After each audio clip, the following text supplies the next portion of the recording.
Hello everyone, good morning. কেমন আছেন সবাই? আমরা আজকে বড় মিয়া কিচেন ঘর থেকে আপনাদেরকে জানাচ্ছি নতুন রেসিপির শুভেচ্ছা। সেটা হলো আপনাদেরকে মাছ এবং টমেটোর ঝোলের রেসিপি।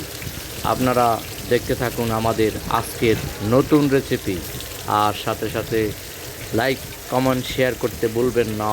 আমাদের এই চ্যানেলটা আপনারা বেশি বেশি দেখুন, যারা বিদেশি আছেন, বিদেশির বড় আছেন, সবাই দেখুন আর মজা মজা করে রান্না করে খান। কীভাবে রান্না করতে হয়, কী আসে বিষয় আপনারা সব দেখবেন। আমাদের চ্যানেলটা সাবস্ক্রাইব করে দিবেন। আপনারা সবাই দেখুন আমরা কিভাবে কি করি। তো আপনারা তো অনেকেই হয়তো রান্না করেন, খেতে জানেন না, রাঁধতে জানেন না, আপনাদের মনোভূত হয় না। আপনারা আমাদের এই চ্যানেলটা ফলো করুন, বড় মিয়া কিচেন ঘর। সেটা ফলো করে আপনারা আমাদের আজকের এই ভিডিওটা পুরো ভিডিও দেখবেন। ধন্যবাদ আপনাদেরকে, অসংখ্য ধন্যবাদ। তো আপনারা যারা এখনও আমাদের চ্যানেলে আসেন নাই, জলদি চলে আসেন। দেখা মাত্রই ফলো বাটনে ক্লিক করুন, নতুন নতুন ভিডিও আপনারা আপলোড পেয়ে যাবেন। আপনারা সবাই আমাদের চ্যানেলের সাথে থাকুন, রান্না শিখুন। বিশেষ করে আপারা, ভাইয়ারা এবং কি বিদেশির বোরা এবং কি বিদেশি যারা আছেন ভাইয়ারা, সবাই রান্না শিখুন আমাদের কাছ থেকে। আমরা আপনাদেরকে রান্না শেখাবো ইনশাআল্লাহ। ধন্যবাদ।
লয়ার লয়ার মাছ লয়ার। তিনশো গাছে বাড়ি